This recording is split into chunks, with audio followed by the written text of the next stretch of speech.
lanjut Pak Ari.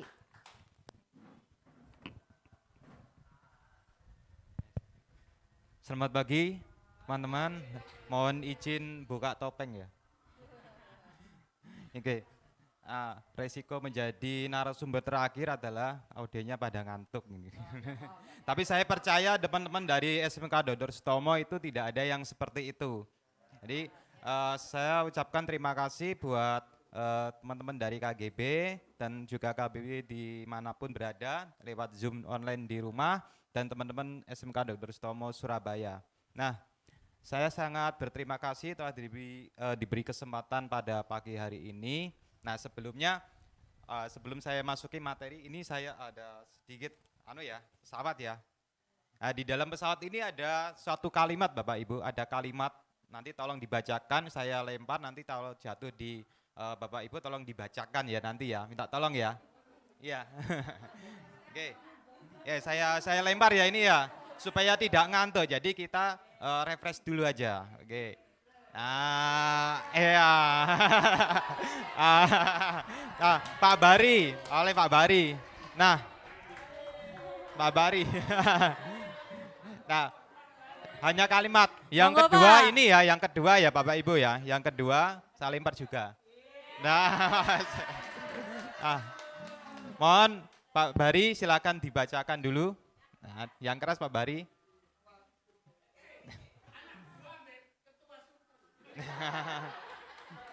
Iya. Ya. Apa yang menyenangkan bagi Anda saat mengajar? Itu yang dijawab langsung. Jadi yang menyenangkan pada saat saya mengajar itu adalah untuk berdiskusi pada semua siswa. Biasanya begitu, diskusi. Masih. Oke, untuk plan yang kedua, untuk paper yang kedua, silakan Pak. Yang kedua, suka duka apa bagi Anda saat mengajar? Ya. Jadi suka duka saya saat mengajar itu sama seperti saya membimbing anak saya juga. Saya anggap anak-anak siswa itu adalah anak-anak saya juga. Jadi saya akan memberikan yang terbaik bagi mereka agar mereka bisa mendapat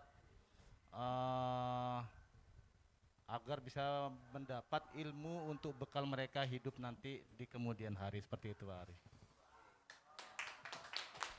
Oke, terima kasih untuk Pak Bari dan Pak Andriis. Nah, teman-teman semisal ketika kita membuka salam seperti itu di kelas kita ya, biasanya kan banyak murid-murid biasanya pada ngantuk, bosan. Kita bisa melakukan banyak metode pengajaran seperti itu. Kita kasih pesawat, dikasih pertanyaan dan lain sebagainya, kita lempar, siapa yang jatuh maka biasanya anak waduh ini kalau kena ini saya harus jawab ini. Nah, jadi seperti itu adalah gitu metode untuk melatih mental anak sebenarnya. Oke, ya berikut adalah transformasi guru menuju protifan pada IKM. Bisa di slide ya Bu, next.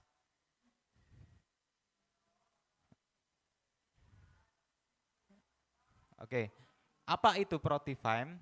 Ya, next, Protifime itu adalah singkatan dari produktif, kreatif, inovatif, dan santun Bapak Ibu.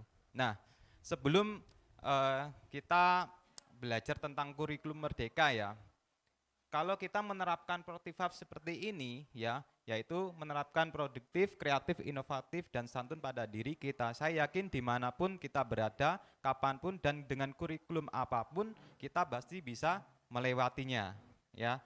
Karena sebelum kita mengajari anak-anak tentang apa itu produktif, apa itu inovatif, kreatif, dan santun, tapi gurunya dulu juga harus menerapkan Protifani seperti ini ya.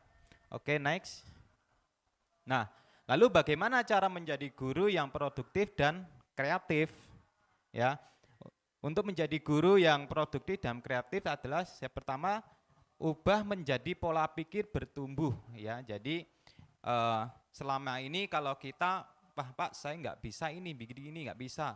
Tapi kalau kita selama kita menanamkan mindset tidak bisa, maka selamanya kita akan jatuh ke dalam jurang nggak bisa. Tapi kalau selama kita berpikir bahwa saya bisa dan bisa, maka kita akan belajar untuk maju dan maju. Ya kan Bapak Ibu?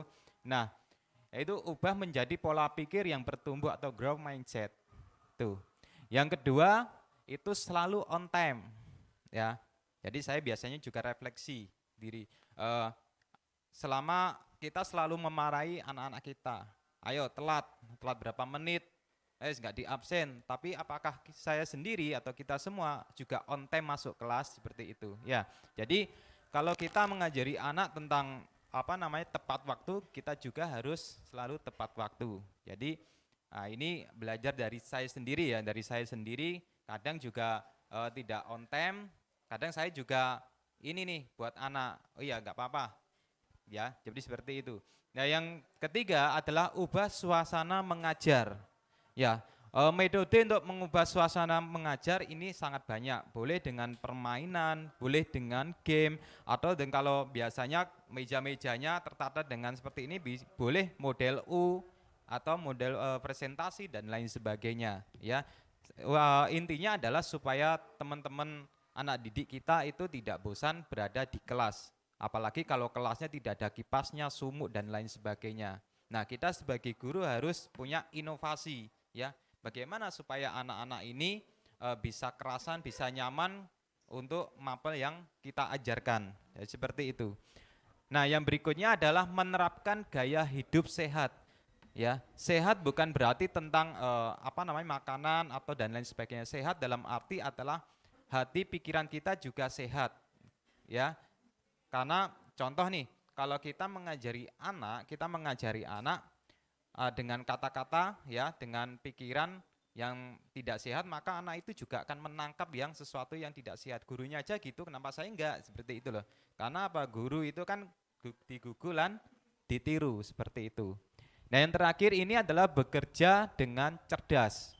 Ya, bukan bekerja dengan keras. Ya, bekerja dengan cerdas.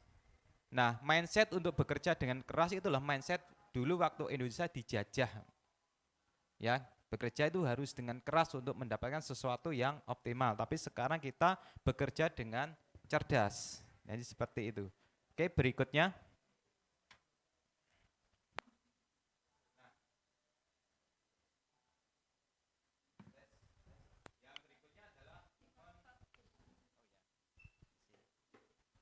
Yang berikutnya adalah memanfaatkan aplikasi task management.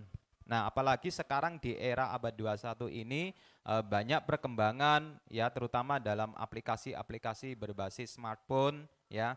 Kita bisa melakukan contoh ujian pada anak, kita bisa mengambil nilai dari ujian tersebut. Nah, itu dinamakan manajemen. Kita bisa mengambil data pribadi dalam arti bukan privasi banget. Ya, apalagi kita sebagai wali kelas biasanya kita butuh anak ini tinggal di mana, orang tua namanya siapa, nomor HP-nya orang tua siapa, supaya kita bisa lebih dekat dengan anak dan orang tua, sehingga kita dengan orang tua bisa melakukan kolaboratif untuk anak tersebut. Jadi seperti itu. Nah, belum Bu, masih sebelumnya ya. Itu yang terakhir, minta kritik dan saran dari teman guru sejawat ya. Jadi biasanya kalau saya itu tanyanya ke Kak Prof saya ya, ke Pak Il, Pak gimana Pak, kalau saya ini seperti apa Pak. Jadi kalau saya mengajar punya metode baru, saya biasanya saya konsultasi ke Pak Ival. Biasanya kalau Pak Ival itu bisa oke Pak, bagaimana kalau seperti ini. Jadi kita selalu berkomunikasi ya, kita selalu berkomunikasi, selalu minta kritik dan saran. Jangan sampai kita suka ngeritik tapi nggak mau Nah, seperti itu. Oke, berikutnya.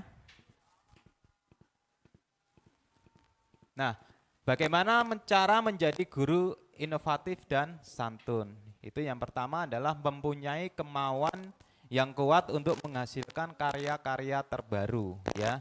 Jadi kita jangan diam ya di era ini, tapi kita juga harus mengembangkan potensi diri kita, ya.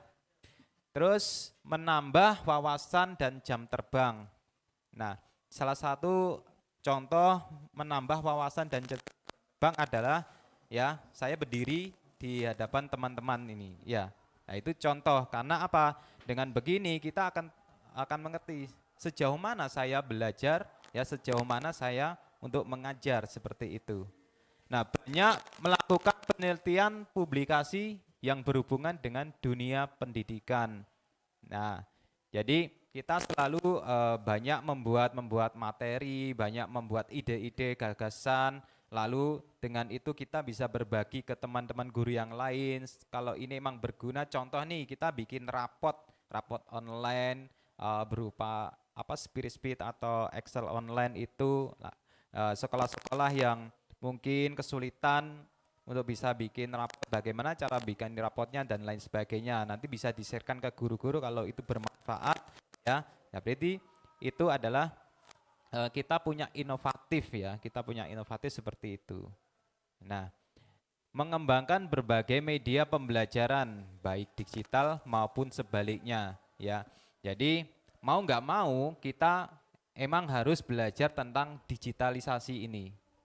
Contoh, ketika kita berada di kelas saja, teman-teman murid-murid kita kan juga sering main HP, main game. Nah, kita harus punya inovasi seperti yang tadi dari beberapa teman-teman yang narasumber sudah menyampaikan, ya, menyampaikan Bu Mila tadi, kalau teman di kelas format atap tadi mereka lebih banyak main HP, lalu kita sebagai pendidik bagaimana supaya anak ini, ya, dengan HP tapi bisa juga menangkap mata pelajaran yang kita sampaikan seperti itu, ya. Membuat dan mencari bahan ajar maupun masih manual. Nah, ini kita biasanya melakukan referensi, ya, sebelum kita masuk ke dalam kelas, sebelum kita melakukan referensi dan observasi seperti itu. Oke, menggunakan metode belajar yang menstimulus atau high order thinking skill. Ini juga ada hubungannya dengan produktif dan kreatif tadi. Terus, Bu. Nah, yang di sini yang paling penting saya taruh di terakhir adalah mengasah 3 hal, yaitu skill atau keterampilan, ya, knowledge atau pengetahuan, dan attitude atau sikap, ya. Nah, 3 hal ini yang harus juga kita jalankan untuk anak didik kita. Kalau kita bisa menjadi santun, ya, kita bisa menjadi contoh buat teman-teman anak didik kita. Oke, selanjutnya.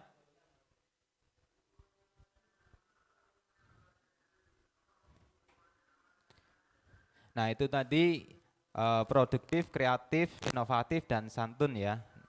Teman-teman, next, yang berikutnya di sini, ya, intinya adalah di sini kita ketika masuk kelas kita tidak jenuh-jenuh, ya. Artinya adalah bahwa kita jangan mengegokan diri kita sendiri. Jadi seperti itu.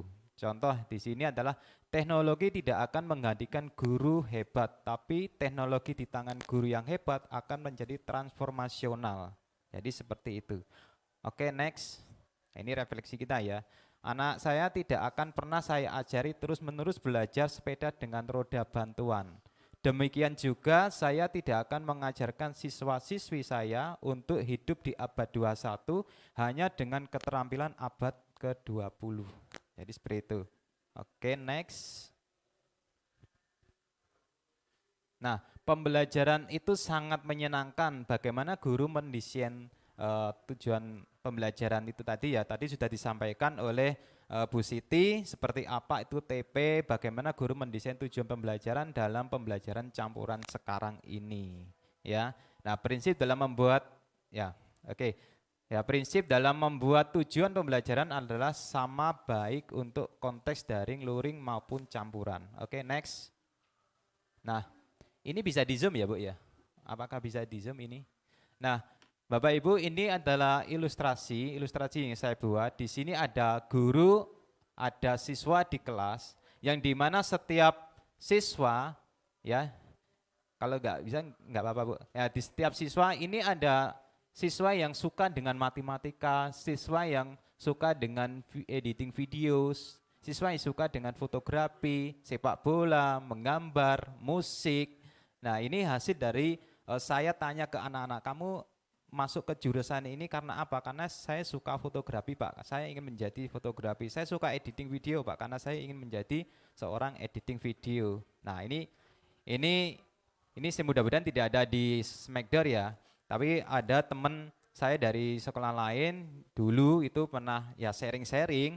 Contoh nih, si guru ini saya gambarkan dia adalah guru yang ahli dalam desain grafis misal. Ya, dia ahli dalam desain grafis mengajarkan anak-anak yang belum tentu suka dengan desain grafis, ada yang suka dengan matematika, di video, fotografi dan lain sebagainya. Tapi guru tersebut memberi pengumuman di papan tulis, besok ujian desain grafis, kalian semua harus mendapatkan nilai di atas KKM. Pemaksaan nggak Bapak Ibu gitu? Pemaksaan ya. Nah, kenapa? Karena seperti itu. Jadi ini kembali ke diri kita bahwa setiap dari anak-anak kita itu belum tentu bisa melakukan atau mengerjakan ujian dari kita. Nah, inti dari kita adalah hingga mindset anak-anak karena ada KKM, di atas KKM, misal KKM-nya adalah 70, berarti mindset mereka adalah saya harus mendapatkan nilai di atas KKM.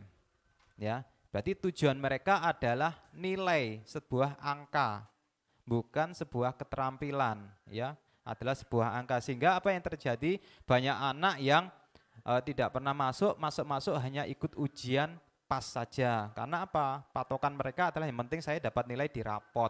Jadi seperti itu, ya. Oke, berikutnya Bu. Nah, stop pamer nilai rapot, ya Pak Bu. Itu jangan, kalau menurut saya jangan sekali-sekali kita mempublikasikan nilai rapot, nilai ujian dan lain sebagainya di grup anak, karena setiap anak itu berbeda, setiap anak itu hebat karena dia ada produk ciptaan Tuhan yang gagal. Kenapa saya bilang begini? Karena kalau kita melihat anak-anak bisa melihat nilai rapot kita, ya, karena patokan mereka itu adalah sebuah tolak ukur nilai, dalam arti nilai adalah angka. Mungkin ada yang menjawab, Pak, saya nge-share rapot nilai ini supaya anak-anak itu tambah semangat, supaya mereka itu bisa tambah bisa terus memperbaiki diri. Yaitu kalau di mapel kita, bagaimana dengan mapel yang lain? Contoh di kelas, masing-masing di kelas ada 9 mapel. Semua guru harus mengejar nilai di atas KKM. Kalau enggak, ya mohon maaf nanti rapotnya merah. Jadi seperti itu, ya. Nah, siswa dengan keterbatasan belum tentu bisa dengan 9 mapel itu harus mendapatkan nilai di atas KKM. Jadi seperti itu. Oke, next. Nah, sebenarnya apa sih tujuannya belajar? Ya, tujuan belajar itu adalah yang pertama, belajar bertujuan mengadakan perubahan di dalam diri, antara lain tingkah laku. Ya, dengan adanya kegiatan belajar, maka norma yang dimiliki oleh seseorang setelah ia melakukan kegiatan belajar akan berubah menjadi lebih baik. Oke, berikutnya, belajar bertujuan mengubah kebiasaan dari buruk menjadi baik. Contoh seperti merokok, minum minuman keras, keluyuran siang hari atau tidur siang, bangun terlambat, bermalas-malasan dan sebagainya. Kebiasaan tersebut harus diubah menjadi yang baik. Oke, berikutnya. Nah, belajar bertujuan mengubah sikap dari negatif menjadi positif, ya. Jangan sampai sebaliknya. Nah, misalnya seorang anak yang tadinya selalu menentang orang tuanya, tetapi setelah ia mendengar, mengikuti ceramah-ceramah dari kita, ya, mendapat motivasi dari kita, maka sikapnya juga bisa berubah menjadi anak yang patuh, cinta dan hormat kepada orang tuanya. Oke, berikutnya.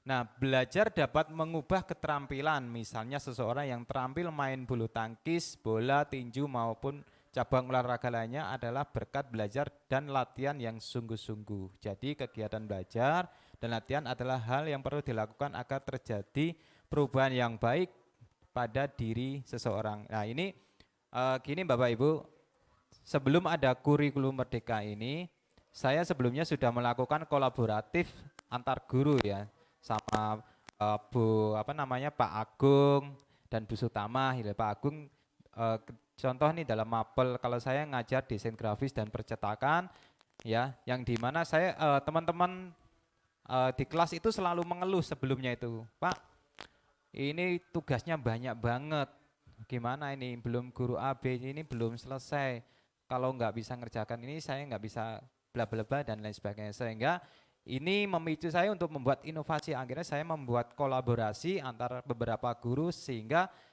goalnya adalah mereka presentasi dan kita hanya sebagai juri ya, sebagai juri ya. Jadi kita mengadakan desain produk nih yang dimana kita menerlibatkan Bu Sutama sebagai guru PKK ya untuk publikasi, Pak Agung sebagai video dan lain sebagainya. Nah, yang dimana nanti mereka itu maju satu persatu, satu project desain desain produk itu, satu project itu bisa menghasilkan beberapa nilai dari guru masing-masing. Jadi seperti itu. Nah, kenapa harus maju satu-satu dan mempresentasikan? Tujuan utama saya adalah bukan tentang berapa nilainya ini, bukan, tapi melatih mental untuk bisa berbicara di depan umum. Biasanya anak kalau sudah di kelas ngomongnya biasanya ada anak yang ngomongnya keras dan lain sebagainya, tapi ketika maju dia hanya punya gaya lem, meneng gitu. Ya, gaya lem. Ya saya biasanya, kamu kalau di belakang ngomongnya selalu paling keras, tapi kenapa di depan kok diem? Iya Pak, malu Pak. Lah kenapa kok di belakang kok gak malu? Jadi seperti itu. Jadi kita mindset mengubah ini ya, belajar melatih mental anak untuk bisa berbicara di depan umum. Kenapa? Seperti itu. Kalau anak bisa berbicara di depan umum, maka nanti setelah lulus ketika mereka melamar kerja dan lain sebagainya, mereka akan punya mental seperti itu ya. Jadi mereka mungkin ini ya, mungkin di mapel saya nggak ada yang namanya presentasi, tapi saya sisipkan untuk anak-anak itu bisa belajar untuk berbicara di depan umum. Jadi mungkin kedepannya saya mungkin bisa kerjasama dengan guru bahasa Inggris mungkin ya, dengan berbicara di depan umum pakai bahasa Inggris dan lain sebagainya. Jadi seperti itu. Oke, yang berikutnya yang kelima. Nah, yang kelima adalah belajar bertujuan menambah pengetahuan dalam berbagai bidang ilmu. Dalam kaitan hal ini, pendidik lebih cenderung memperhatikan dalam penyaluran ilmu pengetahuan atau transfer of knowledge ya. Pendidik harus memiliki kesiapan yang baik ketika ia akan mengajar. Pemilihan metode harus disesuaikan dengan baik. Nah, banyak teman-teman yang bertanya mungkin kurikulum Merdeka itu sebenarnya penerapannya seperti apa dan bagaimana ya. Jadi kemarin kita pelatihan hanya 2 hari aja, tapi saya rasa ya, saya pribadi 2 hari mungkin itu masih kurang selama kita belum menerapkan ke siswa seperti apa sih sebenarnya. Nah, dari 2 hari itu akhirnya saya belajar untuk mengikuti webinar ya, mengikuti ada pelatihan di Zoom, saya coba mengikuti seperti apa dan bagaimana. Ternyata banyak teman-teman guru itu yang istilahnya adalah sharing ilmu ya, sering berbagi ya, dalam berbagi dari situ. Dari situ saya merangkum, oh ternyata seperti itulah. Jadi kita mengajar anak-anak itu punya istilah adalah guru dan murid itu sama-sama belajar. Guru juga belajar, murid juga belajar gitu ya. Jadi mungkin ada pertanyaan seperti ini, Pak, ya kalau di kelas ada anak yang nakal bagaimana seperti itu ya, yang sulit dikasih tahu dan lain sebagainya. Jadi ini saya kasih tahu buat teman-teman ya, tidak ada yang namanya anak nakal, yang ada adalah guru yang kurang sabar. Jadi seperti itu. Jadi selain kita mengajar di kelas, kita juga harus sabar ya, kita harus sabar. Emang itu sulit bagi kita, apalagi setiap guru mungkin punya problem dan masalah dan lain sebagainya, belum ngajar, belum ke rumah dan lain sebagainya. Tapi kalau selama kita enjoy melakukan semua pekerjaan, kita enjoy bermain dengan anak-anak di kelas, maka semua suasana itu akan enjoy seperti itu. Coba Bapak Ibu libur 3 hari atau libur 1 bulan, kangen nggak ngajar itu? Pasti kangen kan, pingin ketemu dengan siswa-siswa, pingin bermain, jadi dan lain sebagainya. Nah, perasaan seperti itulah yang setiap hari harus kita tumbuhkan. Oke, next. Nah, Bapak Ibu, sebelum saya tutup, saya mau bercerita tentang beliau ini. Beliau ini ketika lahir di bidan ya. Kita lahir di bidan. Itu apa namanya? Ketika beliau lahir itu banyak badai, ada petir dan lain sebagainya. Lalu bidannya bilang begini, di slide kan bisa Bu?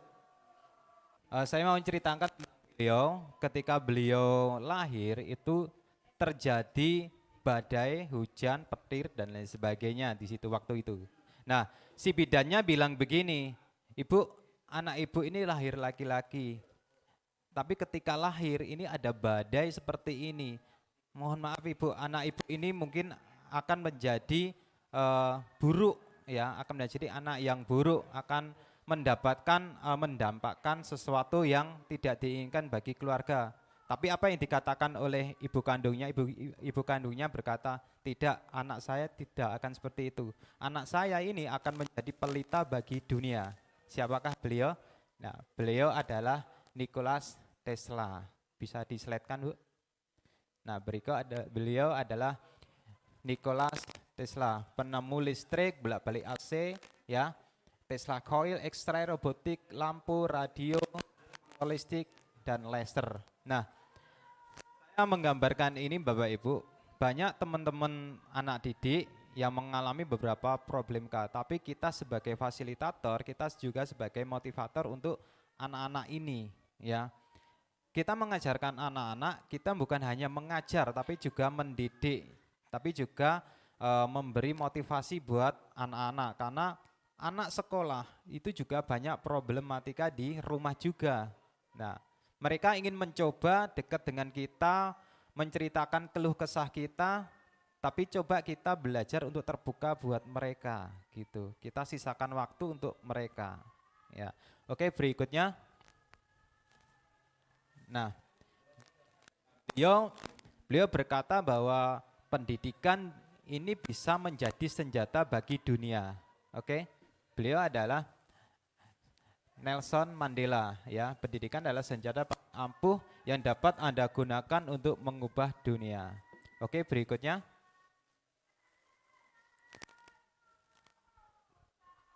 Oke, ada yang tahu? Nah, next.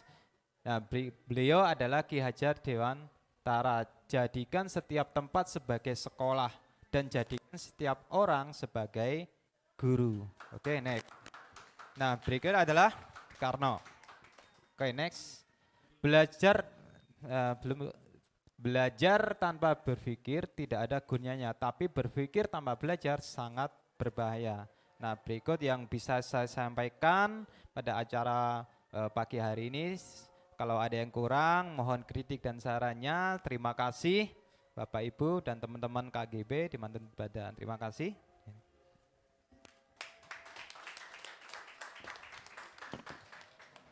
Terima kasih banyak Pak Ari dan Bu Putri. Oke, monggo Pak Ari dan Bu Putri bisa kembali.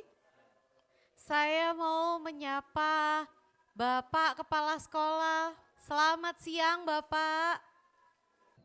Ya, selamat aja belajar bersama.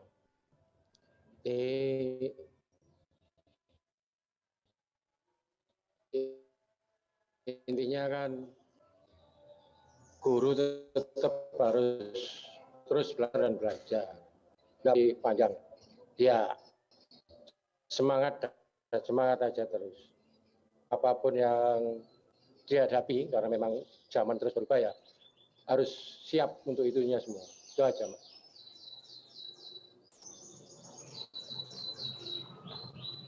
Oke, sudah Pak? Ya.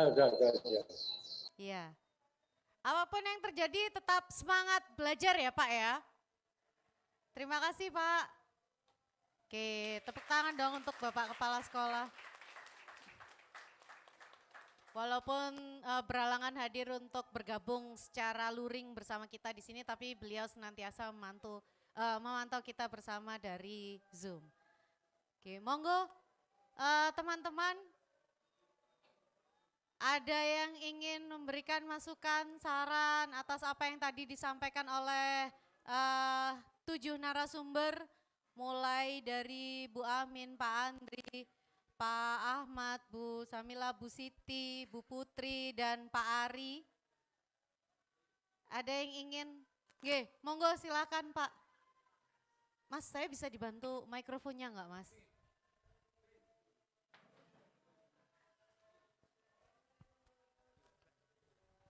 Monggo silakan berdiri Pak, namanya siapa?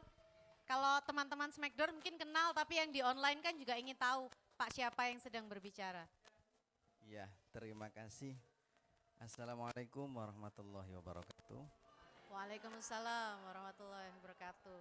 Alhamdulillah sampai siang ini kita mendengarkan tadi paparan dari teman-teman yang penuh semangat, energik menyambut perubahan, yaitu tentang kemerdekaan dalam pembelajaran, yang mana pusatnya adalah dari kita. Nah, tadi mulai pemateri itu dari awal sampai akhir kita dapat ilmu yang sangat luar biasa. Cuman ada beberapa yang perlu di ini, terutama ketika penyebutan PBL. Karena kalau PBL itu beda dengan PJBL. Nah, Betul. itu yang harus digarisbawahi. Kemudian tadi yang intinya ini belum kita temukan gitu loh. Jadi intinya adalah kita sebagai guru ketika berhadapan murid adalah ketika di dalam kelas atau di luar kelas, yang mana fokusnya adalah langkah-langkah pembelajaran. Itu yang perlu kita pahami, itu sebenarnya apa? Apa bedanya langkah-langkah pembelajaran kurikulum 13 dengan kurikulum merdeka? Nah, itu kalau memang dibungkus dengan micro teaching itu lebih mengenal lagi begitu loh. Jadi kita lebih menghayati, oh sebenarnya perubahan ini di mana letaknya ketika kita langsung ke real gitu. Ke real ketika kita berhadapan dengan peserta didik begitu. Saya kira itu mungkin ini kegelisahan saya, mungkin saya pribadi, mungkin karena kedangkalan ilmu saya begitu sehingga saya perlu mempertanyakan daripada saya tanya orang yang nggak tepat. Di sini kan insya Allah tepat gitu. Saya kira itu aja yang bisa saya pertanyakan. Terima kasih. Assalamualaikum warahmatullahi wabarakatuh. Waalaikumsalam warahmatullahi wabarakatuh. Terima kasih banyak Pak Dani. Ada lagi yang lain? Monggo. Oke, silakan Pak.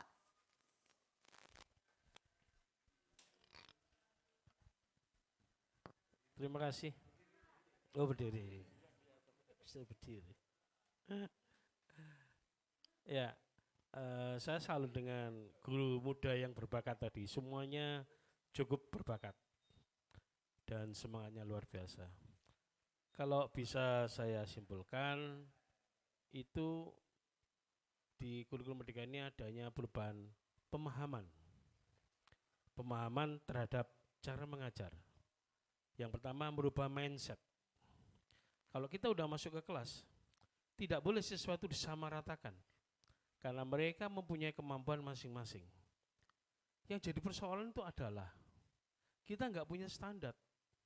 Standarnya itu, misal kita punya 10 poin yang harus dilakukan oleh siswa. Kalau dia mampu cuma 3, ya sudah nilainya kasih 3 aja. Tapi tetap naik. Nah, itu persoalannya. Jadi tidak boleh 10 poin diajarkan semua, artinya mampu 3, dia nggak naik, itu dia nggak boleh. Itu yang setahu saya seperti itu pengertiannya. Jadi kurikulum merdeka memang yang jadi sumpek itu kan istilah-istilahnya. Seperti RPP diganti modul. Itu apalagi PTS, PAS diganti sumatip, macam-macam itu. Ada pengertian tuh dari Pak Solihin nanti saya share. Karena guru itu sumpek dengan istilah-istilah aja, pengertiannya sama. Sebenarnya sama lah. Ya kayak dulu lah SDSP, forecasting, undian sepak bola berhadiah, apa bedanya? Sama. Hanya istilahnya berubah, ya begitulah kalau ada pergantian pejabat ya mesti harus ganti, kalau nggak ganti namanya pejabatnya itu monoton kan gitu. Ya, jadi contoh aja yang paling gampang, siswa, siswi itu tepat sebenarnya. Kenapa diganti peserta didik? Tentunya kalau konsekuen, mahasiswa ya diganti maha peserta didik. Kan tidak, akan membingungkan guru, nah, itu loh. Jadi sekali lagi Bapak Ibu, saya mohon untuk tidak bingung dengan istilah, wis pancet ngene ya, utak-utak istilahnya. Cuman yang kita rubah sekarang mindsetnya, cara mengajar. Tidak boleh memaksakan kehendak yang katanya Pak Maksum tadi. Memang betul, kita nggak boleh memaksakan anak sehingga harus begini, tidak boleh. Memang namanya siswa kan nggak merdeka itu. Jadi terus kemudian kemampuannya sampai di situ, ya sudah sampai di situ. Tetap naik, sikapnya baik. Cuma nggak bolosan, kan tetap naik, kan gitu aja masalahnya. Saya kira itu, kalau nggak salah loh ya, tolong nanti diluruskan. Terima kasih.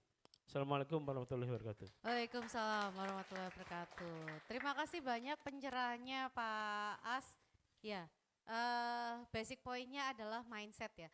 Teman-teman yang bergabung di online, apabila ingin mengajukan pertanyaan boleh raise hand atau bisa ditulis di chat.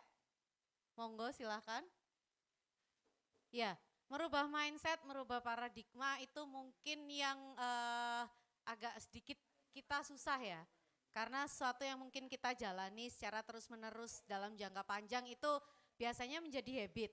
Nah, merubah habit atau kebiasaan ini yang butuh kesadaran, yang butuh refleksi, yang tentunya kita tidak bisa melakukan sendirian, kita harus melakukan bersama-sama. Seperti itu. Oke. Mungkin yang tadi dari KGB, Mbak Sari. Saya punya utang tadi menjawab pertanyaannya Pak Basit ya, tentang batasan proyek. Kapan sih kita bisa melakukan proyek gitu ya. Nah, proyek itu dilaksanakan dalam jangka waktu tertentu ketika kita sudah tuntas melakukan satu proses pembelajaran. Jadi apakah itu dalam 1 bulan. Jadi di awal itu kita menentukan ending dari tujuan pembelajaran ini apa? Apakah ending dari tujuan pembelajaran ini adalah project? Apakah ending dari tujuan pembelajaran ini adalah observasi saja? Ataukah ending dari tujuan pembelajaran ini melakukan praktek? Nah, itu ditentukan oleh guru yang saling berkolaborasi itu tadi. Jadi ada berapa lama? Misalkan saya berkolaborasi dengan guru seni, saya berkolaborasi dengan guru multimedia, saya ketemu kita bisa melakukan proyek di setelah 1 bulan berjalan. Nah, dari proyek-proyek yang sudah kita lakukan, at the end of the term atau at the end of the semester, kita bisa melakukan pameran karya, kita bisa melakukan market day misalnya, jadi produk yang sudah dihasilkan murid melalui proyek, kita jual di market day. Jadi ada berbagai macam puncak perayaan proyek yang nanti bisa dikreasikan oleh teman-teman semua. Tergantung dari proyek yang dilakukan. Oke, nah teman-teman besok setelah kita off kena pandemi, komunitas guru belajar Nusantara Surabaya akan mengadakan pertemuan offline. Jadi kalau teman-teman mau bergabung monggo silahkan, kita kumpul di Taman Bungkul jam 1 acaranya, kita start jam 1 di Pako Coworking Space. Di situ nanti kita ketemu teman-teman dari berbagai macam sekolah, dari berbagai macam level. Ada yang dari PAUD, ada yang dari SD, ada yang dari SMA, ada yang dari kursusan coding juga ada, guru les juga ada, dosen juga ada yang nanti akan bergabung. Kita akan share bersama-sama Merdeka Belajar versi guru-guru dari berbagai level itu seperti apa sih, miskonsepsi apa sih yang kita punya di lapangan selama ini, dan nanti kita akan ngobrol banyak banget dengan teman-teman yang ada. Harapan kita guru-guru Smackdoors bisa ikut hadir, bisa ikut bergabung, kita bisa sharing bareng, kita tukar ilmu bareng. Ilmu yang tadi di-share teman-teman sudah luar biasa, saya yakin tidak hanya 7 orang ini yang punya bekal ilmu luar biasa, tapi semua teman-teman Smackdoors juga mempunyai bekal ilmu yang luar biasa hasil dari pelatihan IKM dengan dari YGB ini. Oke. Itu dari kami, kita tunggu kehadirannya kalau besok berkenan untuk bergabung bersama kami jam 1 siang Ba'da Zuhur di Pako Coworking Space di Taman Bungkul. Oke, terima kasih itu dari KGB dan YGB. Terima kasih banyak untuk 1 bulan yang luar biasa ini. Ayo kita terus sharing ilmu. Mari sama-sama kita tutup dengan membaca hamdalah. Alhamdulillah. Alhamdulillah. Wassalamualaikum warahmatullahi wabarakatuh. Terima kasih yang online, terima kasih telah bergabung.